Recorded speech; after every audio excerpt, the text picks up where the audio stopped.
The fact behind this statement is that of the about 90% of peacekeeping is in Africa.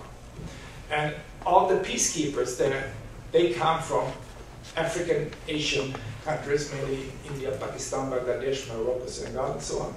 They constitute about 92% of all peacekeepers.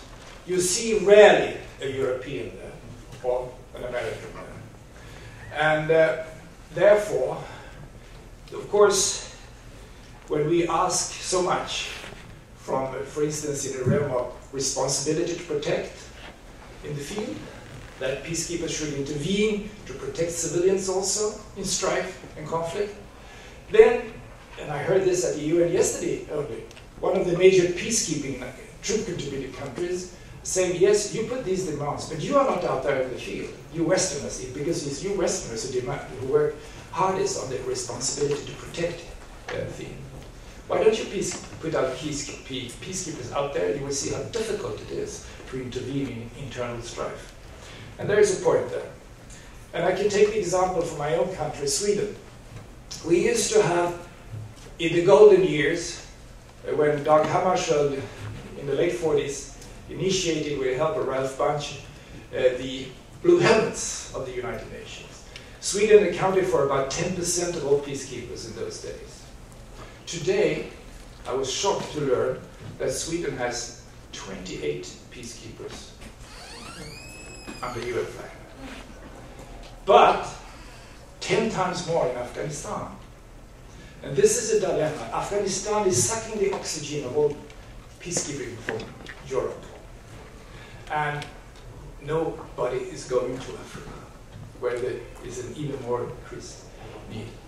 That is a problem. And another problem, which a study which we have recently ended and presented at the UN now, which the think tank lead Frida, and you will see excerpts from it in the executive summary in the handout here. It shows that in Afghanistan, to give an example, that the UN is now obliged to outsource to other bodies peacekeeping. In this case, NATO in Afghanistan. And the UN gave the legitimacy to this operation because what happened after 9/11 and so on, by a Security Council member. But what has happened since is that ISAF has taken over the command and control, and the influence and control of the UN Security Council, which should have it over its peacekeeping missions, has slipped out of its hands. The ISAF NATO forces in Afghanistan, they report to Brussels, the NATO headquarters, not to the UN. And they have no control of the Security Council, so never discuss military rules of engagement and so on. This you can discuss whether it's good or bad, but it's a new thing which is happening now, this kind of outsourcing where the UN is no longer in control as it used to be. Now, the fourth quote, the final quote I have there in the handout, is a quote by Susan Rice, Obama's new ambassador to the UN. And she says the following: we need mission mandates for peacekeeping missions. We need mission mandates that are more credible and achievable. We need peacekeeping operations to be planned expertly, deployed quickly, budgeted realistically, equipped seriously, led ably, and ended responsibly. This is music to my ears as a former head of a peacekeeping mission. And it's a dramatic change in the US position, a good one. Welcome. Because what I experienced in Cote d'Ivoire during 2 years was that you had 20 resolutions from the Security Council every 3 months, so to say, escalating demands on the mission to do more, to control more, contribute more, and also escalating demands on the Ivorians, without adding one single cent or one single soldier or police. And that was in spite of the consistent demands by Kofi Annan to add on more police, militaries particularly, if you wanted a mission to do these new tasks. So there is a gap between what is demanded from New York and the Security Council and what the resources that allocate, the same Security Council allocates to the mission. So that's why the quote I mentioned from Susan Rice is so good, that there must be resources, material, financial resources matched to what the Security Council is demanding. This is something we then studied in this report, and you can see the result of it there, that we see it failing. We added, also based on the experience we had, to this analysis, the implementation or non-implementation of Resolution 1325, year 2000, which deals with women's rights and roles in war and conflict. And the 4 case studies show beyond any doubt that the UN and its member states have failed in implementing that resolution. So we will see what has to be done about that now.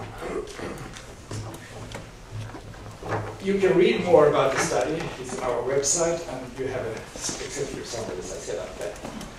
Now, let me focus then on the theme for today. It is my conviction that there will be no sustainable peace, no democracy, no development without the active involvement of women. And this may be self-evident to all of us here, but it needs to be repeated again and again. Let us look at how the UN deals with these matters. On December 10th, 1948, the General Assembly adopted its Universal Declaration of Human Rights, as we know. And this assembly called upon member states to publicize the text of the declaration, and I quote, to cause it to be disseminated, displayed, read, and expounded principally in schools and other educational institutions. Okay. In its preamble, the declaration states that the peoples of the United Nations have in the Charter reaffirmed their faith in the fundamental human rights and in the equal rights of men and women, 1948. But in the 30 articles of the Declaration, you will find that proclaiming different human rights, it is only in one article, Article 16, that a gender distinction is made, namely in the case of the right to marry. And it says, Article 16, men and women of full age have the right to marry and to found a family. They are entitled to equal rights as to marriage, during marriage, and its dissolution. So, ever since 1948, it has been taken for granted that human rights are women's rights, and women's rights are human rights. That is taken for granted by some, but not taken seriously by many, I would say. To give you but one example, 58 years after the adoption of the Human Rights Declaration, the United Nations Human Rights Council was established on March 15, 2006, in replacement of the old Commission on Human Rights, of which the US, among others, were so critical. The Assembly decided the Council should consist of 47 member states, and that membership should be based on equitable geographical distribution and C-sharp distribution among regional groups. There is, however, no mentioning of gender balance or of women's rights in the founding document of this Commission. And the composition of this Council and the composition of the officers of the 2009 Council reflects that. President, Mr. Van Nieuwen, Rapporteur, Mr. Hirschman-Barr, Vice President, Mr. Gianni, Carlos Portales, and Andre Yoga, all misters. So that is how they go from prescription to practice. The other instruments are, of course, the Commission on the Status of Women, which was established in 1946, and the Convention on the Elimination of All Forms of Discrimination Against Women, called abbreviated CEDAW, was adopted in 1979 and today has more than 180 nations have signed a convention known as the Women's Bill of Rights.